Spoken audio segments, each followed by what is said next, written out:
시청자 여러분 안녕하십니까? KLN 뉴스입니다. 무술년 새해가 밝았습니다. 전북도는 오늘 새천년 도약 10개 핵심 프로젝트를 발표했는데요. 올해는 전북 자존의 시대를 여는 기틀을 마련하겠다는 포부를 밝혔습니다. 첫 소식 전예은 기자입니다. 전북도가 천년을 지켜온 자랑스러운 역사, 새로운 천년의 비상을 시작하겠다며 2018년 주요 도정 운영 계획을 밝혔습니다. 송화진 도지사는 4일 전북도청에서 기자회견을 갖고 도정 발전을 위한 의제로 전라북도 천년 미래를 견인할 새천년 도약 10개 핵심 프로젝트를 발표했습니다. 역사, 문화 실체 연구 및 보건사업 추진과 재조명을 통해 도민의 자존감을 높이고 전북 자존의 시대를 여는 기틀을 마련할 예정입니다. 아울러 농업, 관광, 산업 등 내발적 발전 역량을 키워 미래 전북 발전의 토대를 만들고 도민의 행복도를 높이기 위해 농업의 블루오션, 스마트 농식품 농생명 밸리 조성, 시인해양 관광벨트 고군산 군도 활성화 등 5개 과제를 추진하기로 했습니다. 이와 함께 미래 준비로 글로벌 투자 중심지 명품 새만금 조성, 4차 산업혁명 시대 특화 혁신산업 육성 등 4개의 과제를 추진합니다. 또한 삼락농정, 토탈관광, 탄소산업 등 도정 역점 시책이 성과를 거두고 새로운 천년을 향한 힘찬 비상을 준비할 수 있도록 목표를 제시했습니다.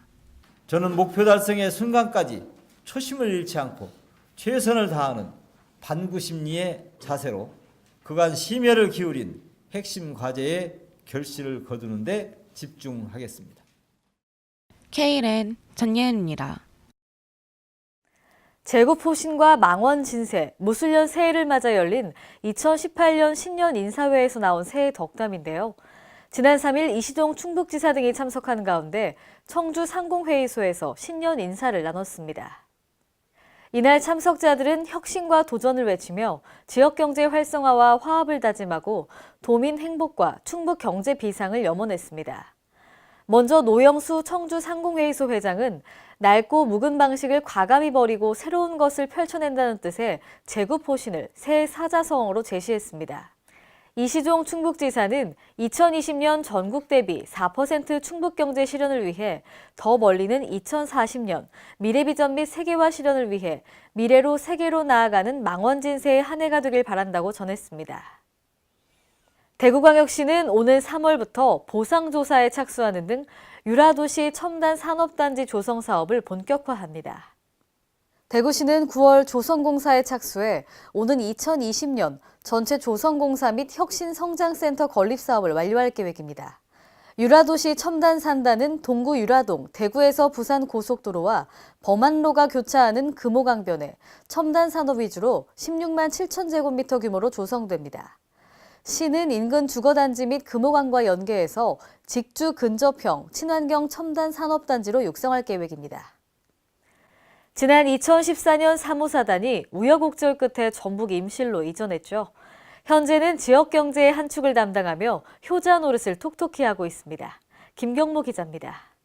제35 보병사단이 전북 임실로 둥지를 옮긴 지 올해로 5년 차에 접어들며 지역 경제의 든든한 한 축이 되고 있습니다. 임실군에 따르면 35사단이 임실에 정착한 이후 지난 4년간 군 살림살이의 지표라 할 수 있는 인구와 세수가 모두 증가한 것으로 나타났습니다. 2013년 말과 2017년 말 기준 임실읍의 경우 인구가 6,893명에서 7,808명으로 임실군 전체로는 29,739명에서 31,162명으로 늘어났으며 지방세는 155억에서 228억으로 불어났습니다. 이에 대해 군 관계자는 일진제강 입주 등 다른 요인들도 복합적으로 작용했겠지만 35사단의 이전으로 임실의 지역경제가 나아진 것은 분명한 사실이라고 말했습니다. 35사단이 이전한 후 기대 이상의 많은 역할을 해줘서 지역 경제도 살아나고 인구도 늘어나는 일거양득의 많은 효과를 보고 있습니다. 임실군과 35사단은 앞으로도 다양한 상호 지원을 통해 상생의 호흡을 맞춰갈 것으로 기대됩니다. KLN 김경모입니다. 새해가 되면서 최저임금이 7,530원으로 인상됐죠. 그런데 오히려 근로자들은 구직난에 내몰리고 있습니다. 업주들은 인건비 부담으로 인해 고용을 꺼리고 있는데요. 전예은 기자입니다. 사상 최대 폭으로 인상된 2018년 최저임금이 시행된 지 3일 만에 업주와 알바생 모두 부정적인 반응을 보이고 있습니다. 올해부터 시간당 최저임금 7,530원이 적용되면서 업주는 임금 부담을 호소하고 있고 근로자들은 구직난에 내몰리고 있습니다. 특히 알바생 비중이 높은 편의점, PC방, 카페, 주유소, 옷가게 등의 영세 자영업자들은 비상이 걸렸습니다. 자영업자들은 이에 따라 근로시간 단축, 고용인력 감소, 가족 경영체제 시행 등으로 자구책에 나서자 알바생들의 구직난이 현실화됐습니다. 일각에서는 자영업과 중소기업의 경우 인건비 부담으로 인해 폐업이 속출할 수 있다는 우려도 나오고 있습니다. 방학마다 알바를 해왔다는 대학생 A씨는 예전에 다녔던 편의점도 지금은 가족끼리 일하고 있다고 말했습니다. 저는 지금 알바를 해야 하는 상황인데 이런 것이 진짜 없어요. 또한 편의점 업주 B씨는 오래 일한 알바생을 자르는 게 맞는 건지 고민 중이라며 한숨을 쉬었습니다. KLN 전예은입니다. 전북 익산시의 오랜 수건 사업이었던 시청사 건립이 본격적으로 추진됩니다. 이와 맞물려 서민을 위한 주택 보급과 주민 친화 시설 등 익산 시민들의 삶의 질이 향상될 것으로 기대됩니다. 홍재희 기자입니다. 전북 익산시는 오랜 수건 사업이던 노후화된 시청사 건립이 국토교통부 노후 공공건축물 리뉴얼 선도 사업에 선정돼 실마리를 찾았습니다. 정원율 시장은 2일 기자회견을 갖고 앞으로 추진 상황과 함께 익산 시민의 수건 사업인 신청사 건립 본격 시작, 청사 건립을 위한 재정 부담 최소화, 주민 친화적인 청사 건립, 도시재생 사업과 연계한 노후 도시 활성화 등 공모 사업 선정의 의미를 밝혔습니다. 그동안 익산시 청사는 47년이 경과된 건물로 지난 2003년 정밀 안전 진단 결과 D등급 판정을 받은 곳이며 이청사와 별관 등으로 청사가 분산 운영돼 시민들의 불편을 감수해야 했습니다. 신청사 건립이 그간 지역적, 정치적 이해관계와 재정 부담이 맞물리면서 번번이 좌절되어 왔지만 시민과 직원 안전을 위해 더 이상 미룰 수 없는 문제이며 앞으로의 저자극적 사업 검토를 통해 재정 부담 최소화로 시민과 공유할 수 있는 청사를 익산 시민의 품에 안겨주겠다는 의지와 함께 이에 따라 익산시는 재정 부담 100억 원을 포함 480억 원 정도를 투입해 오는 2019년 3월 착공에 들어가 2020년까지 현 부지에 주민 친화 시설, 수익 시설 등 연면적 1만 9천 제곱미터 규모의 신청사를 건립합니다.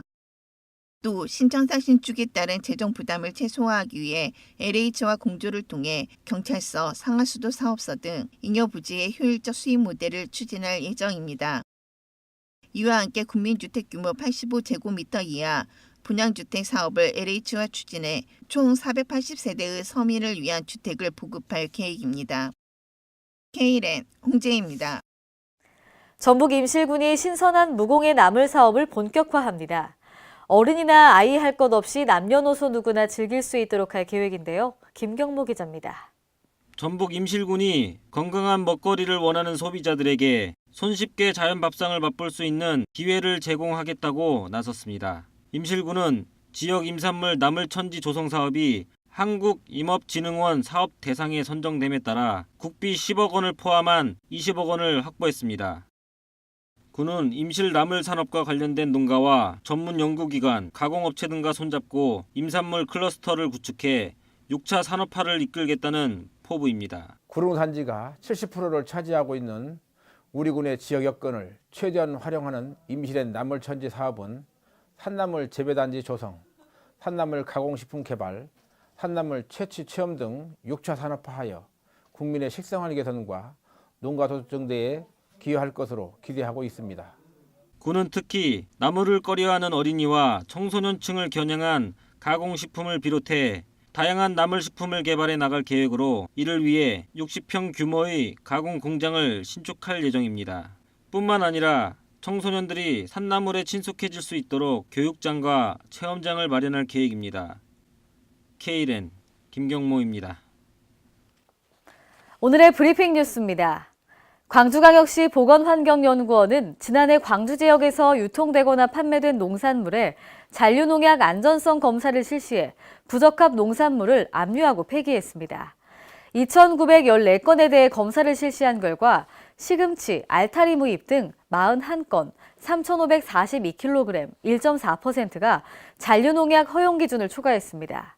또 부적합 빈도가 높은 농산물은 시금치가 6건으로 가장 높았고요. 알타리 무잎, 깻잎, 취나물이 각 4건 등이었습니다. 보건환경연구원은 부적합 판정된 농산물은 즉시 압류하고 폐기해서 유통을 차단했고요. 농산물 생산자는 행정처분과 함께 전국 농산물 도매시장에 1개월 동안 출하금지토록 조치했습니다. 경기도 시흥시의 청년교육 공동체 배워락 멘토링 사업이 지난 2일 높은 호응 속에 끝마쳤습니다. 배워락 멘토링은 시흥시와 지난 2011년 하버드 케네디 스쿨 졸업생들을 주축으로 구성된 비영리 사단법인 점프가 협약을 맺고 추진했던 사업인데요. 지난해 8월부터 정왕본동을 시범동으로 지정해 아동의 정서적 결핍을 채워주고 청년들을 멘토링 교사로 양성해서 학습 지원과 정서 지원 프로그램을 동시 진행했습니다. 경기도 구리시 인구가 20만 명을 넘어섰습니다. 행정안전부에 따르면 구리시는 지난 12월 말 기준으로 20만 42명으로 남자는 9만 9,309명, 여자는 10만 652명으로 집계됐습니다. 이는 시로 승격됐던 1986년 1월 기준 8만 4천여 명인 점을 감안하면 20만 명이 도달하는데 32년이 걸렸는데요. 구리시의 이번 성장은 지난해부터 입주가 시작된 갈매 신도시의 본격적인 입주와 사통팔달의 편리한 교통 환경으로 인한 강남 접근성이 복합적으로 작용했다는 분석입니다. 이상으로 KLN 뉴스를 마칩니다. 시청해주신 여러분 고맙습니다.